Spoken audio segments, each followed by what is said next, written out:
तो एक बार फिर से अब तमाम न्यूज़ मॉनिटर के दोस्तों का दर्शकों का स्वागत है। खैर मकदम है। आज 1 जनवरी 2026 की तारीख है। नए साल का आगाज़ है, नए साल का पहला दिन है, पहली सुबह है, पहली सूरज की किरणें हैं। लिहाज़ा आप तमाम दर्शकों को नए साल की हार्दिक बधाई, हार्दिक शुभकामनाएँ।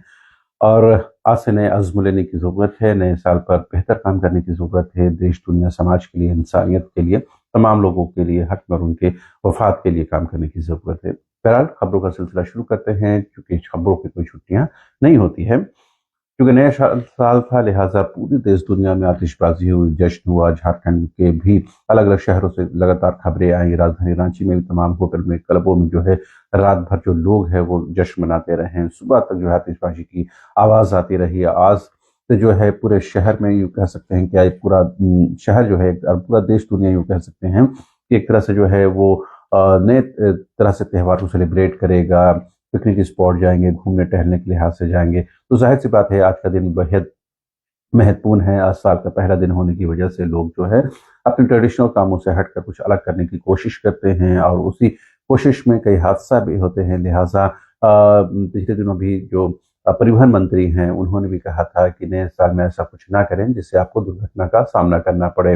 मुख्यमंत्री हेमंत सोरेन ने भी जब 30 तारीख को जब सीजीएल के अभ्यर्थियों को नियुक्ति पत्र बाँट रहे थे तो उन्होंने नए साल की बधाई भी दी थी, शुभकामनाएँ दी थी और कहा था कि अपने जोश को बरकरार रखें और इसमें कुछ ऐसा ना हो जिससे आपको परेशानी हो। ज़ाहिर-सी बात है कहीं न कहीं उन्होंने इशारा किया है कि हुड़दंग से बचने चाहिए, दूसरे का सिक्योरिटी का उनके एक तरह से इंटीग्रिटी का ध्यान रखने की ज़रूरत है। बहरहाल लौटते हैं खबरों की तरफ।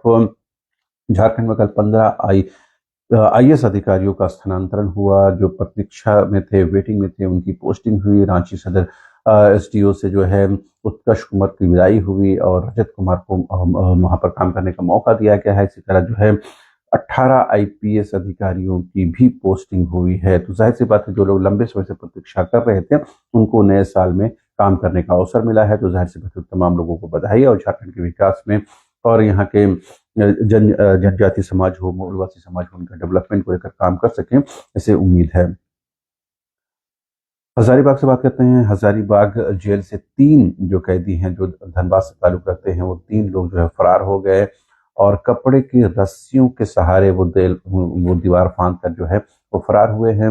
और ऐसी घटना के बाद कहीं न कहीं जेलों की सुरक्षा पर भी सवाल उठ रहे हैं। लगातार उनकी तलाश की जा रही है लेकिन अब तक तीनों जो है वो गिरफ्त से बाहर हैं। इस बीच राजनीतिक खबरों की बात करें तो बाबूलाल मरांडी ने कहा है कि झारखंड में जो डीजीपी तदाशा मिश्रा की नियुक्ति हुई है वो गलत तरीके से हुई है, संवैधानिक तरीके से हुई है।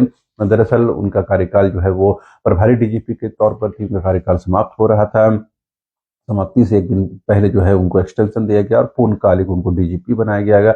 इसकी वजह से जो नियमावली थी डीजीपी नियुक्ति को लेकर उसमें संशोधन भी हेमंत सोरेन की सरकार को करना पड़ा है। उन्हीं तमाम चीज़ों को लेकर के बाबूलाल मरांडी जो है वो सवाल उठा रहे हैं। उन्होंने कहा कि डीजीपी की नियुक्ति गलत तरीके से हुई। इससे पहले अनुराग गुप्ता थे, उनकी नियुक्ति को भी लेकर बाबूलाल मरांडी जब तक वो पद पर थे तब तक वो कहीं न कहीं जो है विरोध करते रहे हैं। इस बीच बीजेपी ने कल प्रेस कॉन्फ्रेंस में कहा है कि मनरेगा योजना जो जी राम जी के नाम से जाना जाता है उसके समर्थन में मंडलों में जो है अब अभियान चलाया जाएगा। इसकी जरूरत क्यों पड़ रही है वो बीजेपी बेहतर जानेगी। अजित साहू जो राज्यसभा के सांसद हैं और बीजेपी कार्यकारी अध्यक्ष उन्होंने ये जानकारी दी है। कांग्रेस ने कहा है कि मनरेगा बचाने को लेकर के वो आंदोलन करने जा रही है 5 जनवरी से। तो एक तरफ से जी राम जी को बेहतर बताया जा रहा है तो दूसरी तरफ मनरेगा को लेकर के आंदोलन करने की बात कांग्रेस कह रही है। ये कानून को लेकर के जो है 2 प्रमुख पार्टियां जो है राष्ट्रीय पार्टियां वो आमने सामने नजर आ रही हैं। सरना धर्म को लेकर के 25 फरवरी को दिल्ली के जंतर मंतर में विरोध प्रदर्शन, धरना प्रदर्शन किया जाएगा। आदिवासी समन्वय समिति ने इसका निर्णय लिया है। इससे पहले आदिवासी जन परिषद भी इस तरह की बात कह चुकी है। तो कहीं ना सरना धर्म कोड का विषय झारखंड में एक बेहद महत्वपूर्ण विषय है और राजनीतिक तौर पर ये कहीं न कहीं एक तरह से राजनीतिक जमीन को भी कहीं न कहीं प्रभावित करता है।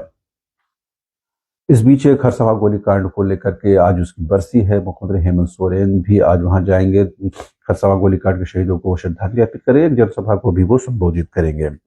मौसम की बात करें तो नए साल में मौसम जो है और परेशान कर सकता है और ठंड बढ़ सकती है। रांची का तापमान जो है शिमला से भी नीचे चला गया है।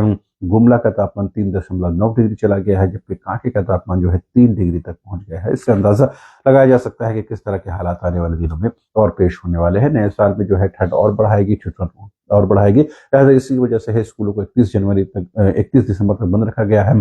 कल से स्कूलों को क्या खोला जाता है नहीं खोला जाता है, इसको लेकर उपायुक्त रांची को डिसीजन लेना है। अलग अलग जिलों में जो है उपायुक्त अपना डिसीजन लेंगे, लेकिन रांची में जो है 31 तारीख तक स्कूल को बंद रखा गया था। अब आगे जो है स्कूल कैसे संचालित होंगे वो स्कूल प्रबंधन और जिला प्रशासन को तय करना है। बहरहाल अभी के लिए इतना ही। अब तमाम दर्शकों को एक बार फिर से नए साल की बहुत बहुत बधाई। Thank you so much.